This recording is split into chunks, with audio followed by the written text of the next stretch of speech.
লন্ডনে BNP chairperson Begum Khaleda জিয়ার সঙ্গে জামাতের আমিরের সৌজন্য সাক্ষাৎ হলেও বিএনপির ভারপ্রাপ্ত চেয়ারম্যান তারেক রহমানের সঙ্গে নির্বাচন ইস্যুতে আলোচনা হয়েছে বলে জানিয়েছেন জামায়াতের এই শীর্ষ নেতা। তবে কি আলোচনা হয়েছে সে বিষয়ে কিছু জানাননি তিনি। 16 এপ্রিল রমজানের আগে নির্বাচনের দাবির বিষয়ে জামায়াতে ইসলামীর আমিরের বক্তব্য নিয়ে জল্পনা কল্পনা শুরু হয়েছে বিভিন্ন মহলে। আর আমাদের ভিউ হচ্ছে যে এটা রমজানের আগেই শেষ হয়ে যাওয়া দরকার। ওই জুন পর্যন্ত অপেক্ষা করলে তখন বর্ষা, ঝড়, ঝাপটা, বিভিন্ন ধরনের প্রাকৃতিক দুর্যোগ আসবে। কিছু সংস্কার শেষে জাতীয় নির্বাচন দিতে বিএনপির দাবির সঙ্গে কি তাহলে একমত দলটি? বিএনপির ভারপ্রাপ্ত চেয়ারম্যান তারেক রহমান সাহেবের বাসাতে তো উনি গেছেন, তো গেলে তো ন্যাচারালি তার সঙ্গে দেখা হয়েছে।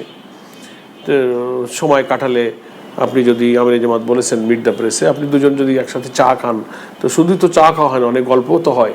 এরকম কিছু গল্প টল্প তো দেশের পরিস্থিতি, রাজনীতি, নির্বাচন, এসব কথাবার্তা হয়েছে।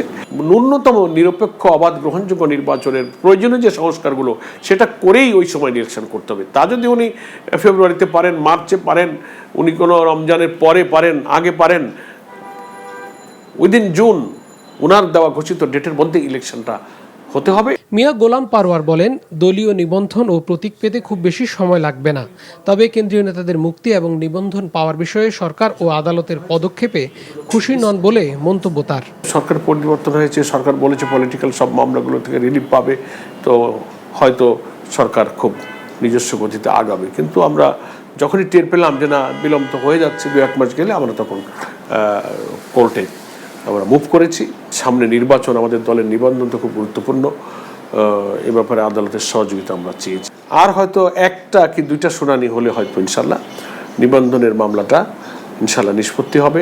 সেক্রেটারি জেনারেল বলেন, মৌলিক এবং গুরুত্বপূর্ণ সংস্কার জুনের আগেই করা সম্ভব দলগুলোর সঙ্গে বারবার আলোচনার মাধ্যমে। Niyamul Aziz Sadiq, NTV news, Dhaka. Bundle থাকলে প্রতি সেনমানিতে টাকা বাঁচবে। বিকাশ সেনমানি বান্ডেল কিনে জিতুন প্রতি লেনদেনে।